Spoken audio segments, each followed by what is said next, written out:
16वां अध्याय। 16वें अध्याय में श्री भगवान आसुरी और दैवी स्वभाव वाले लोगों का वर्णन करते हैं। उनके अपने अपने परिणाम, आसुरी स्वभाव वालों का विस्तार से वर्णन, नरक के 3 द्वार, इच्छा, क्रोध और लोभ तथा कर्तव्य और कर्म के लिए शास्त्रों की प्रामाणिकता को मानना, इन सब के बारे में बताते हैं। अध्याय। श्री भगवान कहते हैं, सुन पार्थ, संसार में 2 प्रकार के जीव उत्पन्न होते हैं, देव स्वभाव वाले और असुर स्वभाव वाले।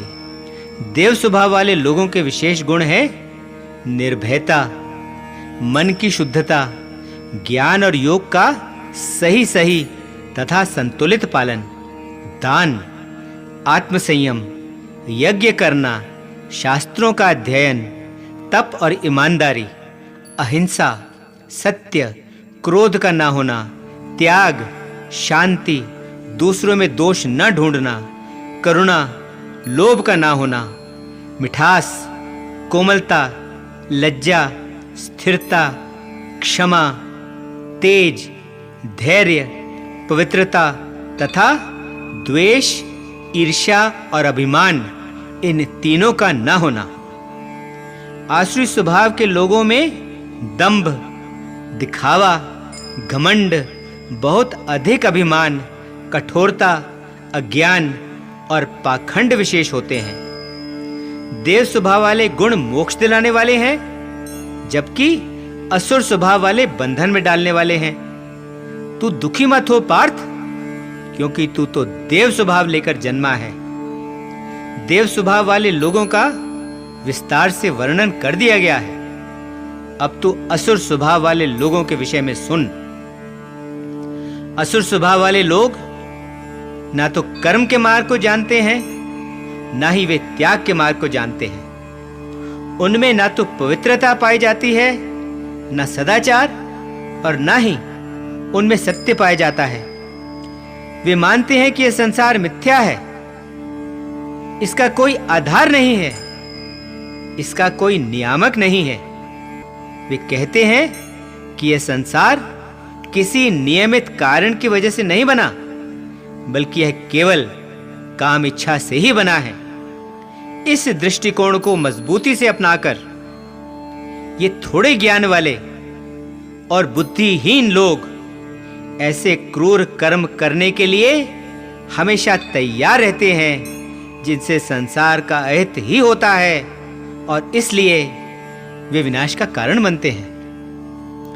काम इच्छा से कभी भी तृप्त ना होने वाली लालसा के वश में होने के कारण पाखंड, घमंड, बहुत अधिक अभिमान और अहंकार से भरे मूढ़ता के कारण गलत दृष्टिकोण अपनाकर वे अपवित्र निश्चयों और बुरे इरादों से ही कर्म करते हैं। वे ऐसी अनगिनत चिंताओं से दबे रहते हैं जो उनकी मृत्यु के साथ ही समाप्त होंगी। वे अपनी इच्छाओं की तृप्ति को ही सबसे ऊंचा लक्ष्य मानते हैं और साथ में यह भी समझते हैं कि बस यही सब कुछ है और इसके सिवाय और कुछ नहीं है। सैकड़ों लालसाओं के जाल में बंधे हुए वासना और क्रोध के वश में होकर वे अपनी इच्छाओं की तृप्ति के लिए अन्यायपूर्ण और गलत तरीकों से खूब सारी धन संपत्ति इत्यादि इकट्ठी करने में लगे रहते हैं। आसुरी प्रकृति का प्राणी यह सोचता है कि यह आज मैंने प्राप्त कर लिया है, इस इच्छा को भी मैं आज ही पूरा कर लूंगा, यह आज मेरा है और भविष्य में और धन संपत्ति आदि भी मेरी हो जाएगी। इस शत्रु को मैंने मार डाला है और दूसरे अन्य शत्रु को भी मैं मार डालूंगा। मैं ईश्वर हूं, मैं आनंद लेने वाला हूं, मैं बलवान हूं, मैं सुखी हूं, मैं धनवान हूं और ऊंचे कुल में जन्मा हूं। मेरे बराबर और कौन है? मैं यज्ञ करूंगा, मैं दान दूंगा, मैं आनंद मनाऊंगा।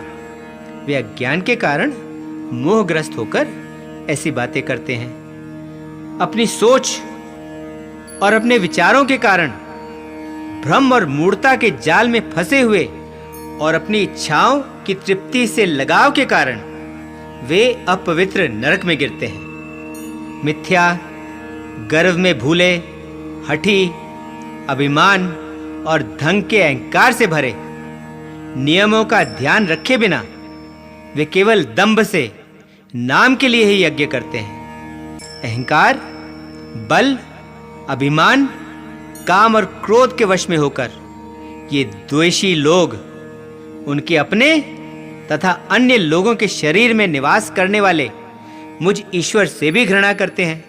इन नराधमों, क्रूर, बुरे कर्म और द्वेष करने वालों को मैं हमेशा जन्म और मृत्यु के इस चक्कर में तथा आसुरी योनियों में ही भेजता रहता हूँ। आसुरी योनियों में पड़े हुए ये मूढ़ प्राणी जन्म जन्मांतर में भी मुझे प्राप्त नहीं कर पाते, बल्कि ये अधम दिशा नीचे नरक की ओर ही गिरते हैं। आत्मा को विनाश की ओर ले जाने वाले इस नरक के 3 द्वार हैं: इच्छा, क्रोध और लोभ। इसलिए मनुष्य को इन तीनों को त्याग देना चाहिए। जो अंधकार की ओर ले जाने वाले नरक के इन तीनों द्वारों से छूट जाता है, वह उन कर्मों को ही करता है जो आत्मा के लिए कल्याणकारी हैं और इनसे उसे परम गति मिल जाती है। लेकिन जो व्यक्ति शास्त्रों के नियमों को छोड़ देता है और अपनी इच्छाओं के अनुसार ही कर्म करता रहता है, उसे ना तो सिद्धि मिलती है, ना सुख मिलता है और ना ही उसे परम गति ही मिलती है। इसलिए पार्थ, क्या करना चाहिए और क्या नहीं करना चाहिए, यह तय करने के लिए तू शास्त्रों को ही प्रमाण मान और शास्त्रों में बताए गए नियमों के अनुसार ही तुझे अपना कर्म और कर्तव्य करते रहना चाहिए। 16वां अध्याय समाप्त। ओम शांति शांति शांति।